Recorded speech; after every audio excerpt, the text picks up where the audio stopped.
All right, guys, thanks for tuning in iCup TV. It'll be your epic and awesome and fun caster Fitz here. We have our awesome co-caster Yavla Terran here, and you guys are tuning into a 2v2. And go say something, Yavla. Well, first of all, you can start explaining the teams, I think. Yeah, okay, so it's going to be Disturbed Minds versus SAS, and this is coming from iCup Clan League, week number 3, Division B2, I want to say, because Disturbed Minds is on Division B2, and... Yeah, well, I meant more like the teams in the actual game, like that we have, like, blue, for example, up in the top right corner, and they are going to be, or he's going to be allied with white. White. It says cross positions on Fighting Spirit for allies. I don't like this. I really don't like this right now. It's really hard to reinforce your opponent right here. You have to. It's in a way, it's like whatever team communicates best to each other to pull off a double gang attack on someone tends to win better. But that's just what I've seen. Sort of. But this is also an interesting matchup because I'd say traditionally the ZP team is a bit stronger than the ZT team. Yeah. As in Zerg Terran is a bit weaker than Zerg Protoss. And let's see what they're going for here. So we have a 9-gate going down for Protoss, and then for the Blue Zerg we have. It's gonna be gas. Okay, it's gonna be like a pool hash. Look like an overpool actually. Yeah. Or did he put it on hash? No. He's the standard. It's an overpool. Yeah, he's gonna put down an extractor. And then and for the I guess orange Zerg player, he's going for a 9-pull speed, while Terran is doing some kind of wall off here, but I'm not really sure what he's doing. It's not tight anywhere. Yeah, what I've seen, I mean, I'm not strictly a 2v2 caster or anything, but Clan League does have its fair share of 2v2s, and I know ISL and whatever have you, there aren't a lot of, I'm not sure if there is any kind of current 2v2 tournament with any kind of coverage at least, and Zerg will oftentimes go for a very aggressive standpoint right here. We're even seeing he's probably the blue Zerg for what's his name for Disturbed Minds. Razorflame is probably going to be going for kind of a lot of Ultra Ling or into Muta probably, and it's the same opening. well, you said Ultra Ling. I mean, we have to remember that this is a 2v2 game. This game, but you can see Ultra Ling. Like, it's not even funny. Like, people will just go, like, 3 hatch in one base and just produce an Ultra Ling. Like, that's, like, all they do. Okay, well, I mean, I've played a few 2v2s, and I think I've never seen one. Really? Typically it's like, what I know for like 2v2 games, at least if they're like somewhat decent level, is that, they're going to be quick Ling battles. Typically, like, one player will go for low tech and the other will go for high tech, and most typically it's going to be the Zerg going for the low tech, being Zerglings, and we can see here that he's throwing down like a 2-hatch Ling right now with some extra sunkens because he's nervous. No, he's actually going for a lair, so it wasn't just speed. So it's going to be some quick mutas here, and I don't know. And we're seeing mech here from Terran. This is some really ballsy stuff, in my opinion. This is not something you'd last long on Icy Cup with. Go ahead. But I don't know. I mean, are these guys really like renowned 2v2 players or something? I wouldn't know, but this is generic 2v2 of what I've seen in Clan League. Like, not to like boast or anything, but like Terran. Yeah, I mean Terran. Terran. I don't know much about. I've seen them go bio in this actually this matchup versus Zerg Protoss, and it's worked out. But in a way, it was because the Terran was able to sit back and get up like sit off a natural expansion, get up like 8 barracks, and just be able to stim and kill off everything that the other team couldn't deal with. And Protoss will often go at 2-gate into whatever the hell they want to go. They can kind of drift off into whatever the thing is. Zerg will go. What overpool is? What exactly? I've never learned it. overpool is that you just like make an overlord before you make the pool. Oh. And sometimes in this case, this guy made like, I think he made like a 12 pool because he actually made the drones before. But Okay. if you look at it this way, I mean, these guys, in my opinion, are not showing very high class play, because if you can see, you know, the orange Zerg here, he has a lair. Yeah. And he puts down his spire now. He's had the lair for almost a minute. If he, you know, his lair, it was before the blue Zerg's lair, but still the blue Zerg has an earlier spire. I mean, how does that even happen? Well, the thing is that suddenly he gets the idea to make like a ton of lings. Yeah. And just like destroy his advantage. The thing is that, you know, 2v2s, they often turn into somewhat closely related games to ZVZs. Yeah. Oh yeah. Because the Zergs focus very much on each other. Yeah. Well, And you know, and the other two players, they just like help focusing down the Zerg, because the Zergs are the most fragile ones, and because of the ZVZ nature. Yeah. And we can see now that, you know, just because the mutas are going to come out for the blue Zerg here, he's gonna destroy the orange Zerg here if he doesn't pull some magic tricks here. Yeah. What? Like I was saying. Oh yeah.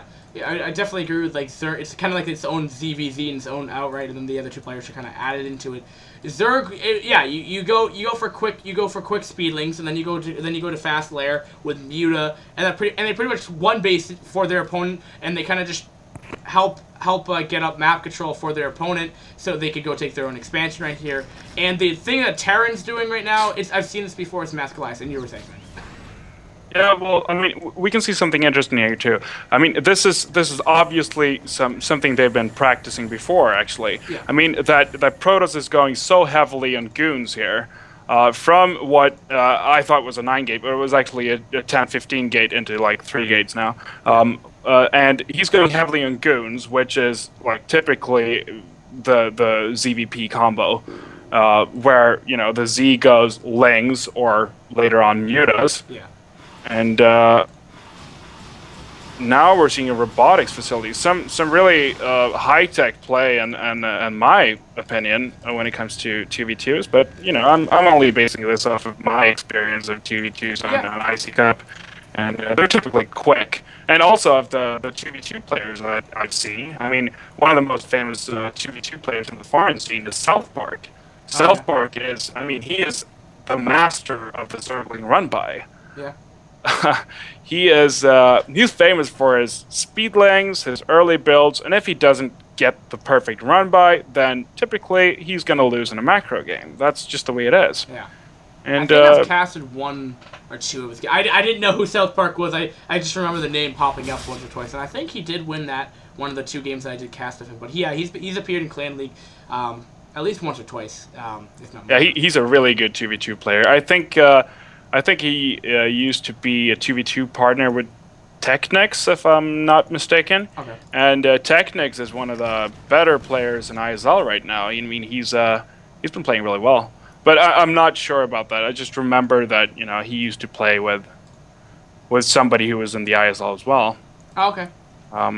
But I might be mistaken. I'm not sure. But anyways, I mean, it's interesting to see that Orange here is just moving around with some mutas, and he's practically not doing anything.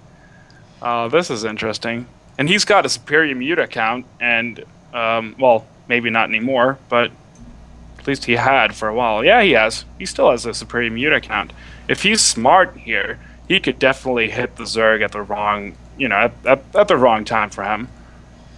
Yeah, and I think this is where the point where both of the non-Zerg players will start taking their expansions and start teching up potentially. But it looks like, though, we might be seeing a gang push, and I wish iCup Plus would stop writing that stuff. But regardless, I think it looks like they might be doing for a gang attack here. And at the same time, though, Terran's going to be going up with his partner, with his partner. So yeah, actually no, is it cross positions? No, it's not cross positions. It's Disturbance is on the right side, and then it's right versus left. Yeah, so. yeah. I'm sorry, it wasn't cross positions. That was my bad. Yeah, and we can see that there's some really strong Protoss push here, supported by some weaker mutas, actually, if you compare it to Orange here. And maybe we're going to see some muta battles going down, but it seems like they're both kind of afraid of engaging. Yeah. Even though Orange in this particular moment should see that he has more mutas, at least in my opinion. I've seen it, but he's starting to stack it now. Maybe to micro a little bit, but sure, it's nice to cover up your muta count actually. Yeah. But I just just look at this. There's some Zerglings coming in from the back, and it's going to be a nice round on this one once they finally engage. Oh yeah. I was gonna say he didn't want to engage with the muta versus the Dragoon, as they would probably take a lot more hits than it was worthwhile. But now he has a nice muta clump up there, and he's gonna be able to actually do a good amount of damage. A nice muta micro coming out of what's his name, dVOrti is what the SAS is, dVOrti. Yeah, something else to note here is that while he was doing this little, the Orange Zerg was doing this little push with his mutas and coming in from the back with his Zerglings, he actually had 3 mutas just standing on top of the command center down at 5 o'clock, or sorry, 7 o'clock. And, not doing anything, not being a part, just because he wasn't used. Look, he's doing it again. He's leaving 2 mutas behind. Mutas are not good when standing still. That's just, it's just, anybody could know that. You don't have to be Jaedong to know that. That is very, very true. But they're not siege tanks. They're not flying siege tanks. Flying siege tanks, that's when you make them guardians. But that's, they're not guardians yet. I think. Oh yeah. No. You go ahead. I was just saying, Disturb Minds is actually getting some momentum here. They're getting the map control, but he's gonna be kind of going into this natural area here, and I just don't think it's gonna be worthwhile because right now we're gonna have the whole mech army coming out of the Purple Charon, who is sas.Pez here. He's gonna be able to pretty much just clump up that army, pretty much hit them from the rear side, and allowing the muta to come in there and just help reinforce that. But actually, a lot of stakes are exposed here, where there's a lot of Goliath there doing a lot of damage to the muta there. Now, you could probably tell me this: are Goliath like the main counter versus muta versus Interin? I feel like it is. Well, it definitely isn't.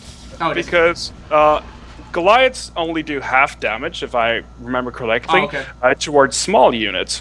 And as anybody knows, mutas are just like flying worms or whatever, so they're small. But once you make them into Devourers or Guardians, Goliaths are their true bane, that's for sure. But otherwise, I mean, Aminam is just, once you get like a nice good stem on like a pack of mutas, they're gone, man. Yeah. They're gone.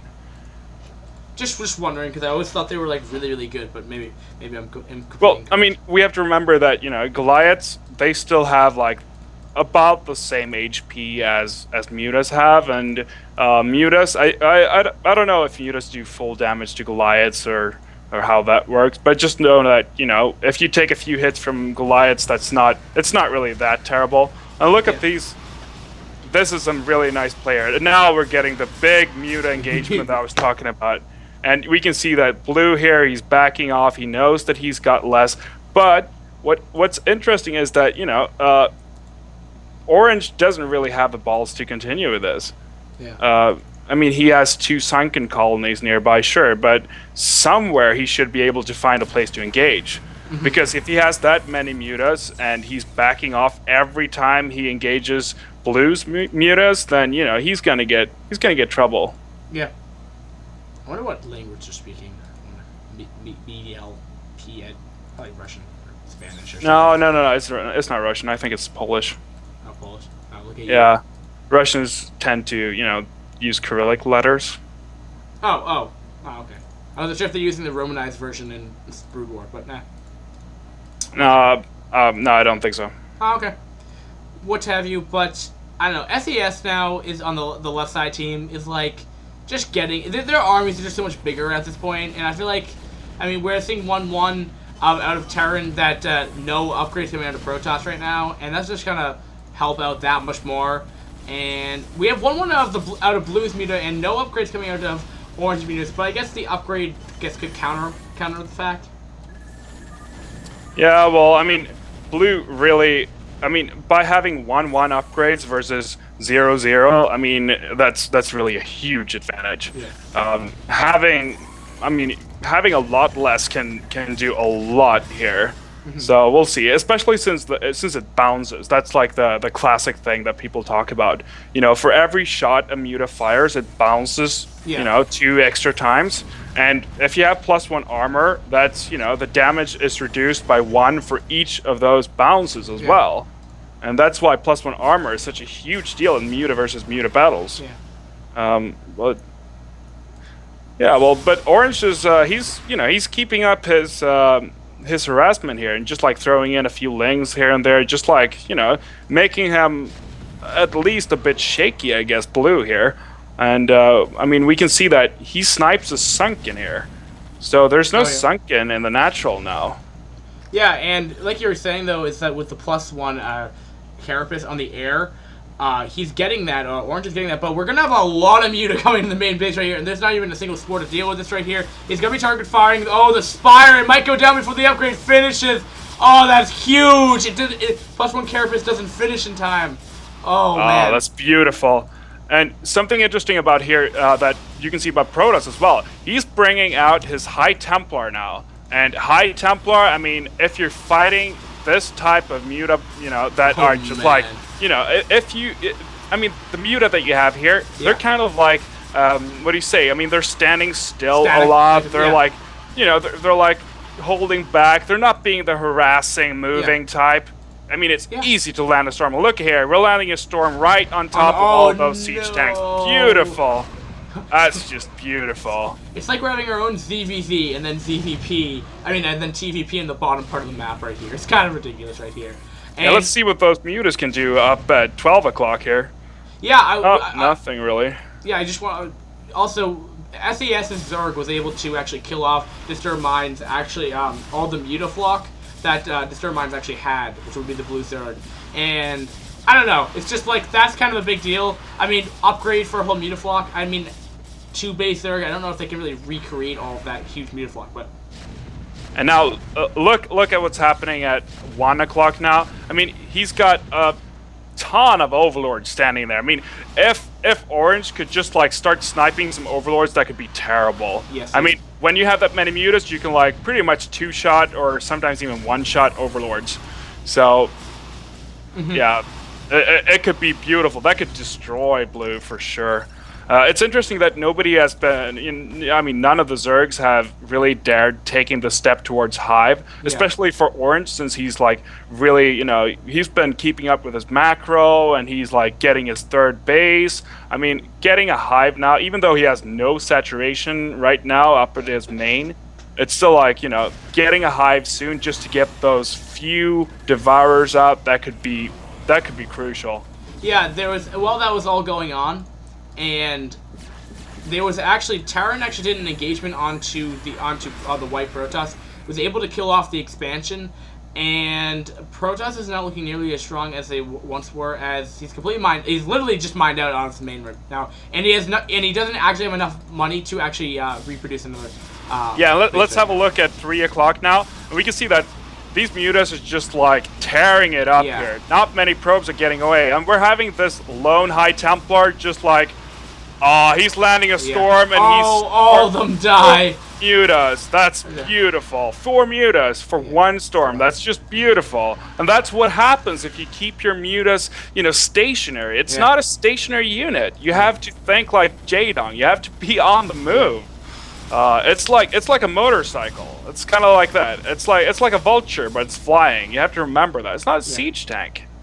It's not a siege I mean, Zerg is a sexy race. It's not like a brute, slow, boring race. You know, it's all about sexy micro and just like busting out the weirdest moves that opponent has ever seen. That's what it's all about. Yeah. And I was gonna say the Protoss is completely crippled for life, but I take that back. He actually does have a 1 mining base. But if this entire mineral line gets completely exposed to what is 3 Vulture run by right here. Yeah, look at this. I mean, 3 Vultures coming in, laying a few mines. I mean, this is gonna be. Oh, look at those Dragoons. Oh, they're gonna take so much damage from those mines. Yeah. But that's close. That's a really dangerous move to do. Or it's when you when you have a mine that's on top of a ramp and you're just like moving it on top, up the ramp, and then once you see it and you're able to shoot it, then it can just like pop in your face. Yeah, I don't know why we're not seeing a GG hit from Disturbed Minds. I mean, like, just take it to game number 2. I mean, like, at this point, like, there's literally, like, what can the Protoss do? He's mining off a 1 basis, being completely harassed. He has 2 probes mining. He doesn't have enough to produce another probe right here. All that have Disturbed Minds going for him, the right team on the map. Oh, they only have like Mutaflux. Like that's all they have. Like that's literally all they have. Yeah, and I think it's a typical 2v2 reaction. Oh, this could be beautiful if he could just like get 1 Templar away here. If Protoss could just like escape with 1 Templar and save up for a storm, he could destroy all those forces. I mean, just like having a few like high Templar roaming around to help your 2v2 partner finish things up. That's a possibility. But if you're looking at it now, having a few Lings like tearing up your base and you're not even able to like kill off 1 Ling and you're waiting for your partner to help you, I mean, that's just sad. It's just like a typical Siamese twin syndrome. It's like you're waiting for your brother to help you. It's just like I don't know, it's like a children's story. Yeah, okay, I was gonna say if he never got his Spire back, if Orange never got his Spire back, he's finally starting to get +1 again. But I mean, we're seeing 1, 2 upgrades coming out of blue right here, and Orange is about halfway done with his +1 carapace. I mean, that's kind of huge. But if you look at the supply counts, this is just terrible. Oh, there's the GG. There's the GG. And so I believe SAS takes game 1 here. Oh, by the way, Cashew won both games, so I forget what team Cashew played on, but whoever they won, now SAS has won this game 1. So we'll have to go into game number 2 and see if Disturbed Minds is gonna be able to come back here. And any last words, Yavla, Terran? All right. All right, cool. We'll go into game number 2.